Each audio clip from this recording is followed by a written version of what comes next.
Hey, what's up, Roxstars? It's Rox coming to you today with a review for Reasonable Doubt, Season 3, Episode 6. So let's get to it, shall we? I say I'm gonna take some time off, y'all. All the cashiers, they was like, somebody stole her truck. It's like you could hear it all throughout the store. This Rox coming to you today with a review for Love and Marriage Detroit, Love and Marriage Huntsville, our book 4, Real Housewives of Atlanta. Let's get to it, shall we?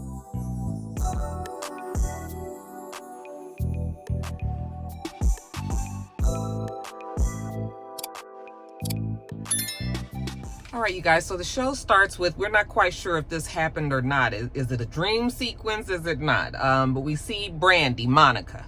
We see Monica tying up Wendy. And Wendy is all, upset. And she's just like, wait a minute, why are you doing this? Why are you doing this? And she was like, because you're a lying-ass bitch. Okay, that's what Monica told Wendy. And then we see Azie wake up in a start. So I'm not sure if he was dreaming about it or if this is something that happened and he actually was thinking about it in his sleep. We're not quite sure. Jumping over to Jax, we see Jax go to Eddie's Narcotics Anonymous meeting. And the guy that we saw Eddie walking up to and then walking into the building last week, well, the guy is there at the meeting as well. He looks like he's a sponsor of Eddie's. So, Jax is there as the proud daughter being supportive of her father and everything. And after it's over, she gives him a hug. She's there. He's happy to see her there. And then when she leaves, the sponsor asked Eddie, when is he going to tell his daughter? And he was just like, I'm not ready to break her heart. I was just like, oh, why are they about to play on our emotions and make us feel sorry for this no good ass man? That's my thought at the time. Okay. I'm just like, oh, he probably is sick. And I hate when shows do things like this. Like they force you to like somebody or force you to forgive somebody or force you to feel sorry for somebody, even though they are a fucked up ass person. I'm gonna have to bleep that out because it's too early in the video. Anyway, Jax goes to Azie's with Thomas. She goes over there and she's trying to explain to him how they need to kind of swing this whole, narrative around to Monica.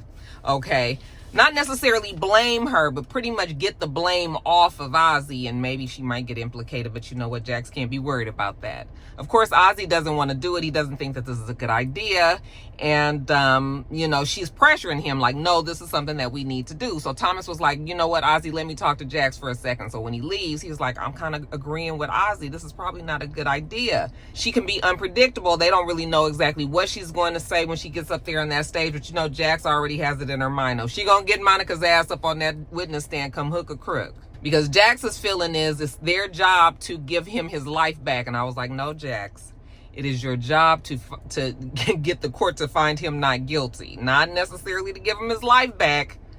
I'm feeling like Jax is getting way too close. So after that, Thomas is at the firm, and of course here come those old ominous, sneaky, old backstabbing ass partners of Jax's, and they all like, I just hate the way they always approach things instead of just straight out saying, hey, what's going on? What's going on with the case? And they just so smarmy and ooky. They're asking Thomas, what's going on? Do they need to know anything about the case? And he was like, actually, to tell you the truth, Jax wants to put Monica up on the witness stand. And because of Monica and Azie's past, it's kind of complicated. He doesn't really go all the way out and tell them what's going on. But he was like, he doesn't think that it's a good idea, and they were just like, oh, the funny thing about it is they always want to know, but they don't do shit. They just want to know. Okay. Just need to stay in, just micromanaging ass, sneaky ass, terrible. Anyways, they say, okay, well, thank you for letting us know. We'll bring it up at the next meeting that we have, and we'll make sure that we don't, let her know that you told us. But you can tell that Thomas feels a little bothered. I feel like Thomas genuinely was concerned about that witness. I didn't feel necessarily like he was stabbing her in the back, but I wish that he hadn't said nothing anyway. Anyway, we see Jax. Jax goes home, and she's talking to Lewis, and she's showing him a picture of the that she took at the Narcotics Anonymous meeting. She took a picture with the sponsor and Eddie. And Lewis is looking at the picture like, oh, that's the old boy that got out the car that had the gun in his, his waistband. So now he's looking like, oh shit, is that him? And Jax, of course, she's oblivious to all of this. So she's just real excited, proud of her father that he's doing this. She was just like, who knows? Maybe my father is finally on the right track. I was just like, I guess we'll see. In the meantime, Lewis don't know what the hell to do. Okay, Lewis, you are such a bad investigator. Why are you even doing all this? Next morning at the meeting with the partners and, the senior lawyers at the firm, they're all sitting around the table and they're talking about, their cases as they do. And, they asked Jax, like, what's going on with the case? She was like, well, the state is about to wrap up their, their portion of the case, and now we'll start to present our witnesses. And they were like, so you got a good lineup of witnesses, huh? I'm going to put Monica up there. And they're just like, Monica the agent? Yeah, maybe that's not a good idea, Jax. She could be a liability. She is a negotiator by trade. Like, that's what she does. That could be a disaster on the stand. And she was just like, well, I don't know what else to tell you guys. This man could go to jail for the rest of his life. So I'm not really trying to play it safe around here. We're going to throw up there and see what shakes out. They don't feel too good about it, but Jax doesn't care. Of course, Jax feels attacked in this whole thing. And, Thomas is sitting there watching the whole thing back and forth. He's kind of making a face and all that. And I know he feels uncomfortable. And, of course, Jax is probably thinking like, motherfucker. But I am worried about Jax. Okay, are you thinking clearly, sis? After the little debriefing meeting, Thomas calls his ex-wife and, or I guess his wife, and is asking her, like, are we still on for 9 o'clock? They got this beautiful romantic dinner all set up. And the wife is like, yeah, we're going to still go out, but can we make it a little earlier? Can it not be such a fancy restaurant? Can we changes it up a little bit? And he's like, okay, he'll change it up, even though I guess he was trying to romance her. But yeah, we'll change it up. All right. And he's still happy that he's going out with his wife. When he gets off the phone, oh, here comes Jax. Have you been talking to the damn partners about my case? Because it's real funny that now I told you I was going to put Monica up there, and now all of a sudden they asking me about my witness. And he was like, no, Thomas is good at getting the heat off of him. I don't know why he didn't think that she was going to be able to figure it out. But, he was just like, no, I really hate the way that they gang up on you. Of course, you would feel paranoid. But no, he didn't say anything to her. I was like, okay, Thomas, let that shit be the last time. But now I gotta side eye you again. Just when I was starting to trust your ass. So now that he changed her mind from being upset, he was like, hey, boss, how about I get the night off, the day that he's supposed to be going on this date with his wife. It's date night. And, he wants to be there and not have to be whipping out his laptop. He has been known to do it before. That's why you get the damn divorce, Thomas. Okay. But I guess he's realizing it now. And Jax was like, that's fine. You can have the night off. Okay. Thomas and his girl, Kendra, maybe they can work it out. So this dinner, he takes the old Kendra out to the restaurant, not quite the Michelin 5-star that he wanted, but still looks nice enough. And they're having a good time there, laughing, talking about old times, and the night is going very smoothly. I have a feeling that this is probably how things have gone for them in the past. But sis ain't quite let her guard all the way down. But yeah, they talk, and it's not about work. He tries to ask her about what's going on with her, with her job and all. And so he's trying to change his ways. So after the dinner is over and he takes her back home, and, you can tell they're both kind of feeling each other. I mean, they're husband and wife, and anyway, he's just like, how about I come on in and, we can kind of continue the night. They kind of close and everything. And I was just like, oh, Kendra, what you gonna do? And you know what? She was just like, listen, we don't need to keep doing this. Okay, because we already know how it's going to be. It's just going to confuse things. Like, you're going to go back to working 100 hours a week. And, she's just not really trying to do that. And he was like, no, you got to know, like, this case that I'm on, like, if he does well on it, he's going to be partner, and then he's not going to have to be working as much. And I'm sure she's heard this story over and over and over, plenty of times. She got that look on her face like, no, we're not doing this. Okay, this is one day out of 365 days. And, you're just going to go back to the way that it was. So she's already consulted a divorce lawyer. And he was just like, what? Wait a minute. Hold on. We can work this out. And she was just like, nope, sorry. Gotta let it go. Okay, looks like another love TKO. And so she goes on in the house, and poor Thomas just looks heartbroken. He just puts his hand in his face. I was just like, oh, Thomas, I mean, you really did try. Now, let's jump on over to Jackson Lewis. So they still do go to their counselor. Okay, but it's good times. They're not really in the middle of no problems right now. Well, possibly. So we find out in the session that Lewis's parents are coming from Philadelphia to meet with them. They were supposed to be going out to like a family dinner and everything, and Jax had the bright idea to invite her parents as well. Now apparently when Jax and Lewis got married, Jax's parents weren't there for whatever reason, or maybe her father wasn't there. So she thought it would be a good idea, since his parents was coming and since her father's back in town and everything, maybe we can all get together so they can all talk, meet each other, break bread, if you will, so but Jax is a little concerned. She's not sure how his parents are going to do. And he was just like, well, why do you think that? And she was like, well, because his parents is like the Huxtables, perfect marriage, been married a long time, maybe a little smidge judgy. And Lewis was like, they're not really judgy. And then she just looks at him like, really, Lewis, are you trying to say that? And he was just like, okay, maybe a little bit.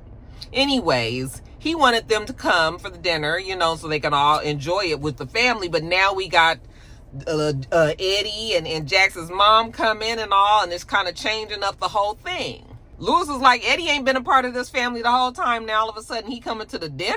Like maybe that's a leap a little too large for Lewis to take. And the therapist was like, listen, you guys sound like you just waiting for the other shoe to drop. I was like, I am. So is Lewis. It's always like that, when it comes to dealing with somebody who has such a checkered past as Eddie does, so he was just like, just enjoy the dinner for what it is. It ain't got to be nothing bigger than that, okay? Just, you guys made a foundation. You guys understand each other, and, you communicate with each other and everything now. So just let that be that. Go to the dinner. It's going to be just fine.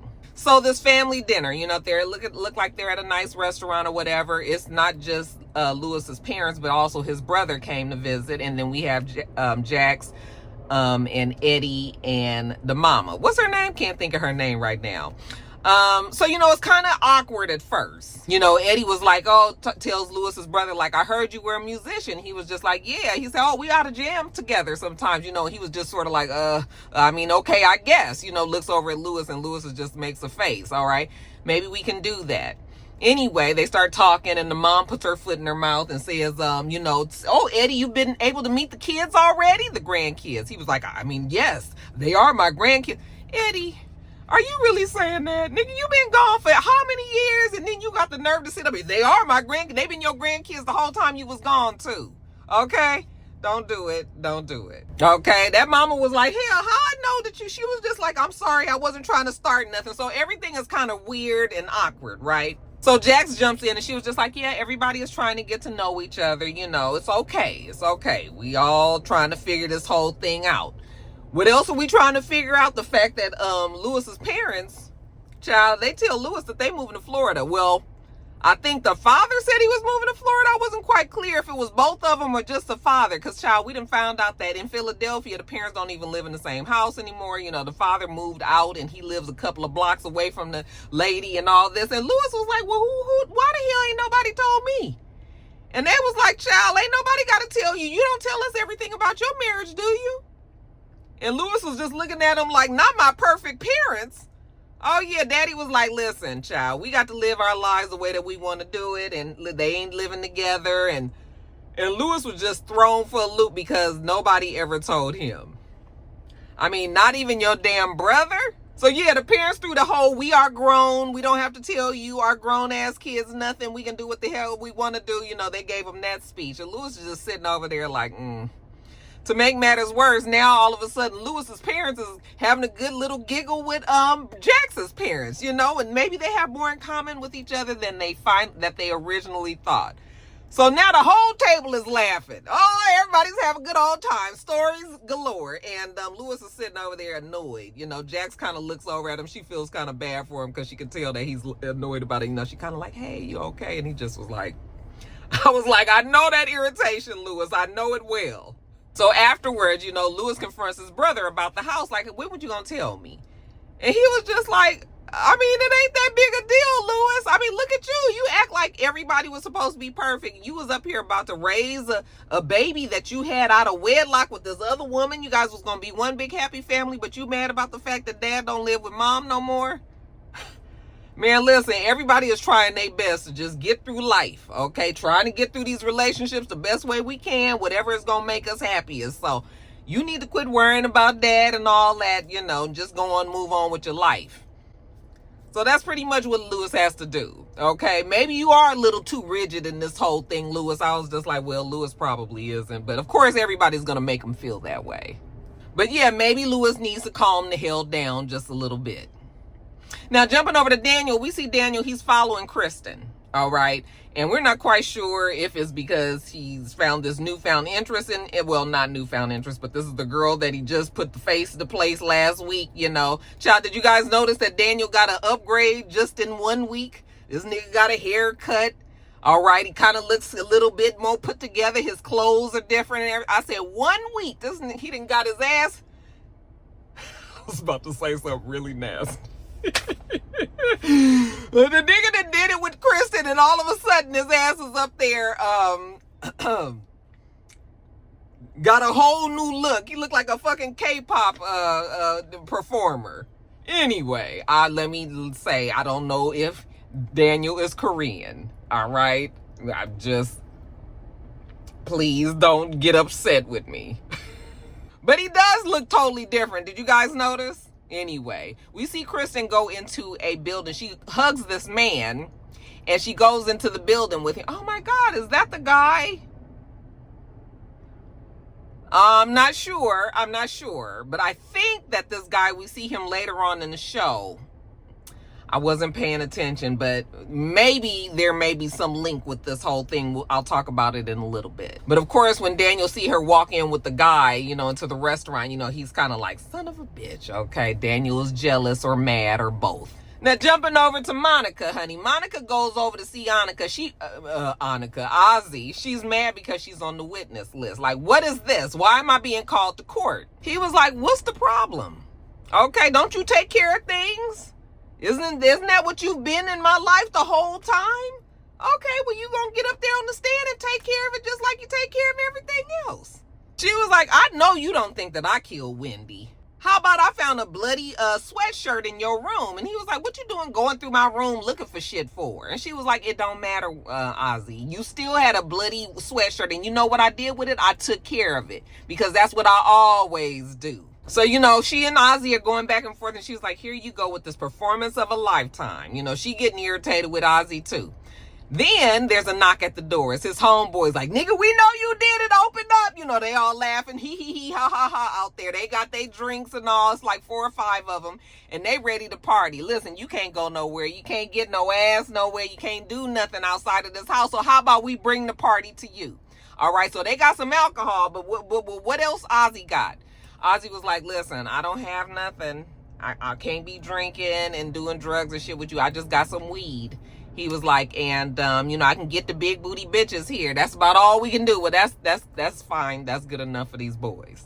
Okay? And he gonna get Monica to go get the big booty bitches, because that's what you do, right? You fix shit, right? You at my beck and call, right? You know, he's real irritated with her. Okay, go get the big booty bitches. Make sure that they sign some NDAs so they don't say nothing, you know, bring them on in here. And she's real irritated, but that's her job. So Monica's on the job. So Monica goes and gets the girls, you know, she comes through because she says she takes care of Azie, you know. And so the big booty bitches is there, you know, everybody is dancing, the shit is dark as usual, and you know, and we got a strobe light or some shit, and the girls is all dancing, and there's one in particular is taking a liking to Azie, and Azie likes her too. Well, she's gonna do in a pinch. And you know, Monica's over there looking real irritated, seeing all this production going on, but what can she say? She's just the agent, right? So, you know what? Azie gets up with the girl and takes this, you know, to a more intimate setting in the bedroom, and he goes in there and he is wearing old girl out. Okay, they in the bed, you know, and they having sex, and then next thing we know, here come Monica.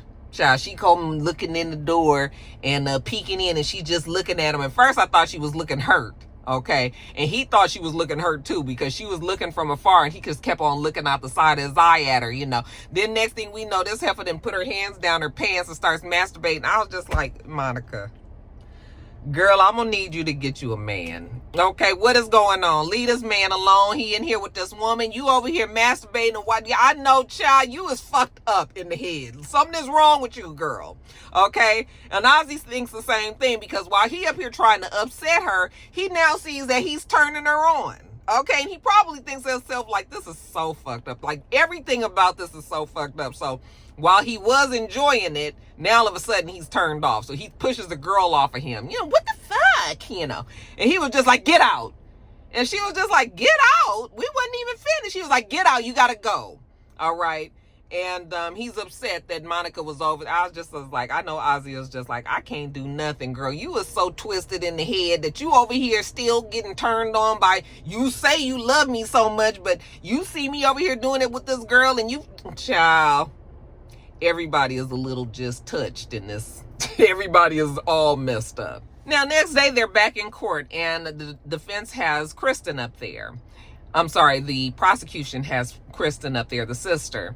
And so they're talking to her about these 2 text messages that she unsent to Azie. The text messages said, are you okay? And then she said, it's okay. I know it's not your fault. And I love you no matter what. So they're like, why did you unsend those text messages?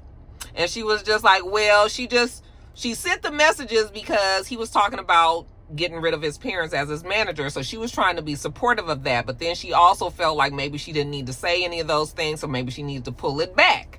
Okay, of course, the prosecution is just like, bullshit, you said that because that was the night that Wendy got killed, you know, and maybe you were sending those messages because you knew that Azie had done something. Okay, nope, that's not what she was doing. She promises, she swears that she was just sending that because he was mad, you know, and all of that. So, you know, nobody's real sure about these text messages and everything. Jax get up there and she was like, why are you crying? And she was like, because I love my brother and I just didn't want anybody to look at him like he did something because I know he wouldn't do anything like this, you know. And so after she has her emotional outburst and Jax goes to sit back down, defense gets back up. So she's still steadily trying to explain why she sent these messages and then unsent them and everything, you know, but she knows that Azie would not do this. This is definitely something that Azie would not do, so that's what she's maintaining. And he was like, well, if he did do it and you knew it, would you tell us? And Jax was like, argumentative, you know, he withdrew the question before the judge could even make a ruling on it. He goes to sit down. Needless to say, Kristen was not doing well up on that stand. So she gets her ass up off of there and, you know, she's all crying and upset.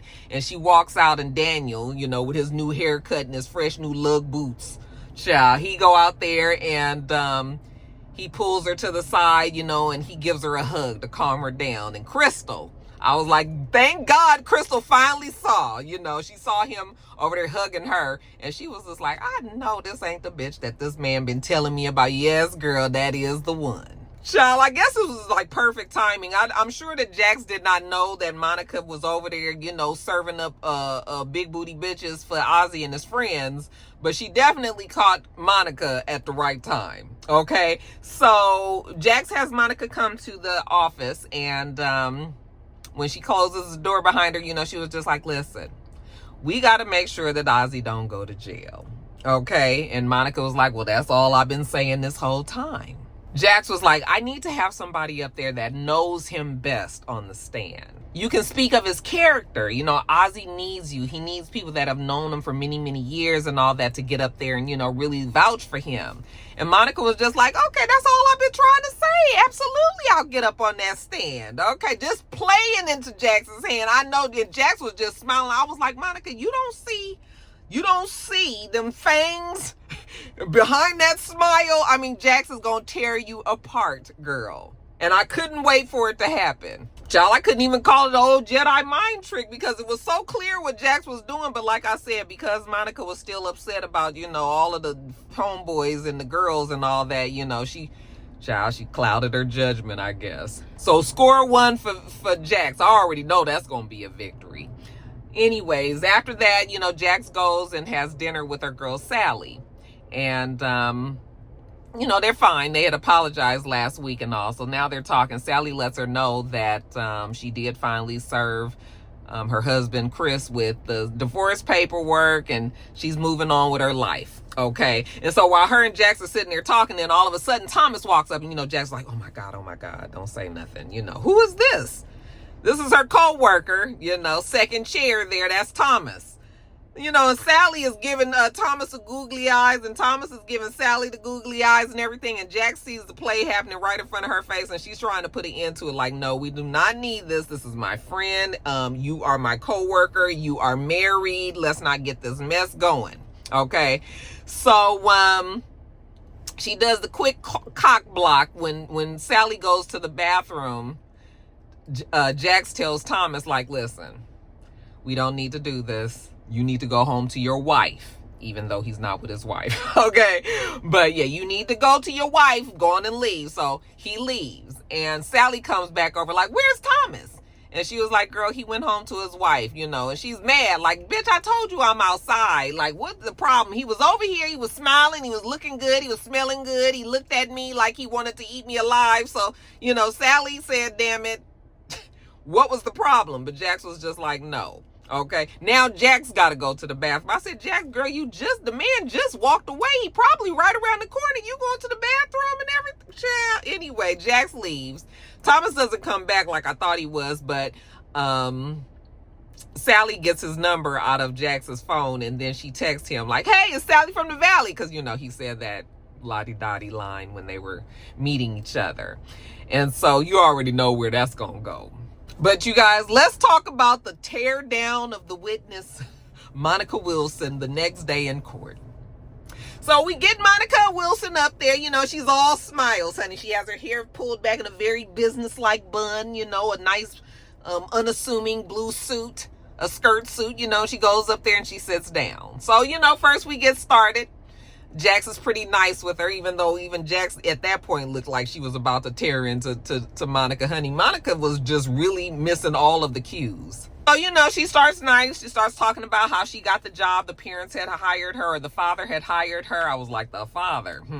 Are we going to find out more about that? I don't know why I keep on thinking that Monica did something with that daddy too. But anyway, the father had hired her on, and, then she came in as his agent. And she was hands-on, so she talks about her full hands-on approach with Azie, making sure that he was protected from the wolves of the business, all of the things, people coming after him, taking advantage of him, that type of thing.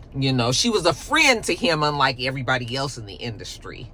Okay. Everybody else was taking advantage of him. So then Jax pulls out a text message printer, a text message thread that's printed. And so she was just like, can you read this?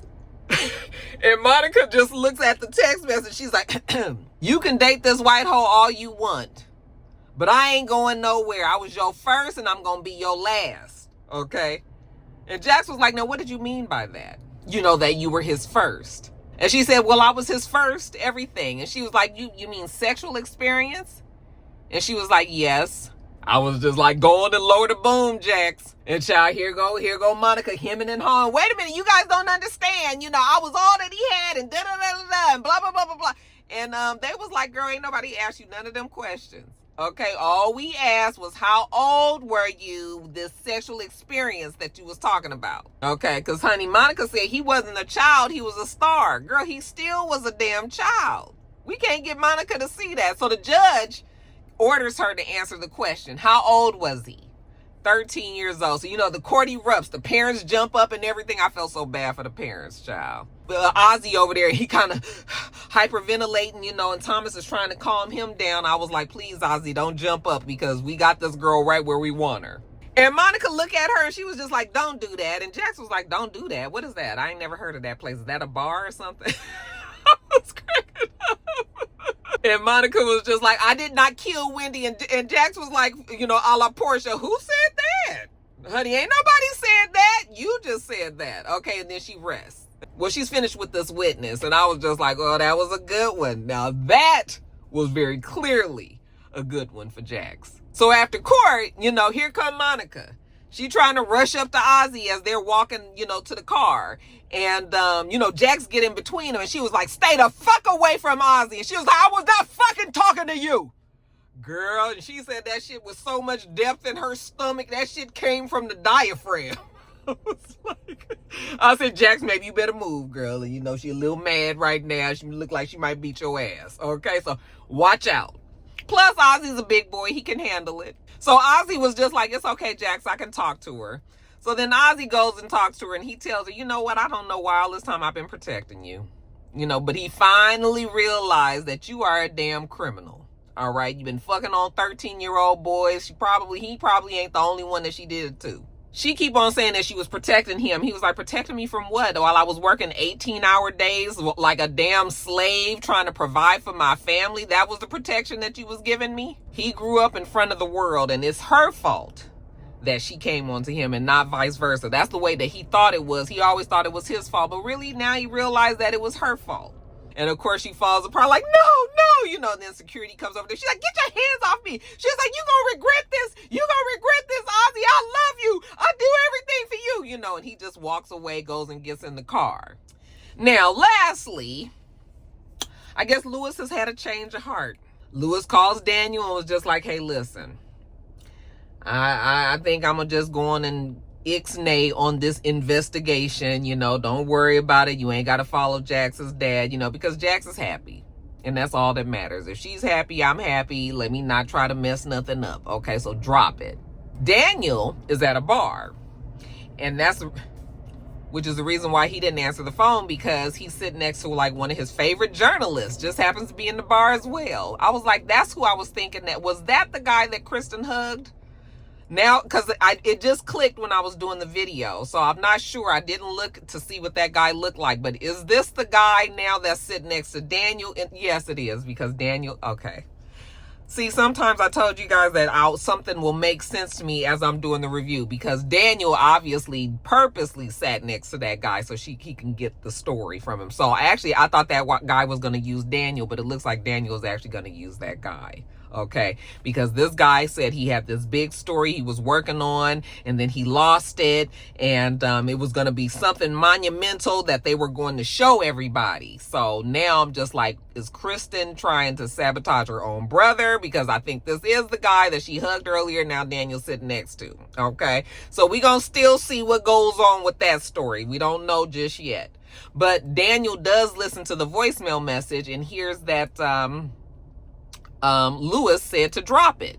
Okay, so I guess Daniel is dropping it. Daniel's trying to get in touch with Alex, and he doesn't get in touch with him, but he does get a call from somebody named Todd. Okay, Todd is actually the person that Daniel had put on investigating the father, following for Daniel. Okay, how Daniel a damn investigator? He got to investigate. The investigator got an investigator too. Daniel, wasn't that your fucking job? So anyway, Todd tells him some shit about the daddy. Daniel calls Lewis and was just like, hey, maybe there is something that you do need to know about this father. I know you said to drop it, but maybe you want to hear this first. But he also did not talk to Lewis. He left him a message. We do see the reporter. He's working on his laptop, and we see that Wendy is the person that's on his laptop, so we don't really know exactly what's what, but all this is linked. We see Thomas fucking the hell out of Sally. I was like, one thing that man could do is do a sex scene, child. Remember his scenes on Power? I'm talking about the original Power. Child, remember them sex scenes? Woo, woo, woo. Anyway, and then lastly, child, we see Lewis. He done invited the dad over to the house. Okay, and the dad was just sort of like, like, why am I here? Lewis was like, I know exactly why you here. And then Eddie was just like, oh, please don't tell Jax, God, I don't want her to know anything until Lou. That's the mom's name. I don't want her to know anything until Lou has to tell her. And Lewis is looking at him like, oh, that's not why I called you over here. Now, what's going on with Lou? Okay, next thing we know, we see Jax get home from work. She was just like, what's this? Y'all get together without me now? And everybody got these somber looks on their face. And so she was just like, what's going on? Okay. And then Eddie gets up and he was just like, oh, Jax, I just got to tell you that your mom, she has cancer. That's the first time that the writers have pissed me off this season. I'm telling you, I hate when they do shit so conveniently like this. Now, that woman been a bitch the whole fucking time. Now, all of a sudden, we got to feel sorry for the mom having cancer. I thought it was going to be the father. Turns out it's the mother. I don't like this. I'm irritated about it, okay? We don't want the lady to die and shit, but I feel like if she's gonna get let off the hook with so many things because of the fact that she's sick. And girl, when they said that child had cancer, I was just like, oh, so now I'm gonna be the bad guy talking about this heifer because she's dying from cancer. Anyway, I still very much enjoyed the episode. It was very, very good. A lot of topsy-turvy twists and turns. But this trope that they do with these, these illnesses when shit is going, I just hate when they write this. It's such a convenient storyline. I hate this, but it's fine. It still looks like there's more to that dad than we understood, okay? And maybe he is still got some old fucked up ways about him because Daniel obviously has something that he's going to tell Lewis, and Lewis has not heard that information yet. At least I'm assuming that he hasn't. You guys can correct me if I'm wrong, but the rest of the show was really good. You guys let me know what you thought about it, and I'm going to get on off of here. All right, Rockstars, make sure you thumbs up the video, comment, subscribe to the channel if you haven't already. I'm Roxanne. The channel is It's Rox, and everything else I do will be in the bottom bar. All right. So I hope that you have a wonderful, wonderful rest of your day, and I plan on doing the same. Till next time, Rockstars. Bye.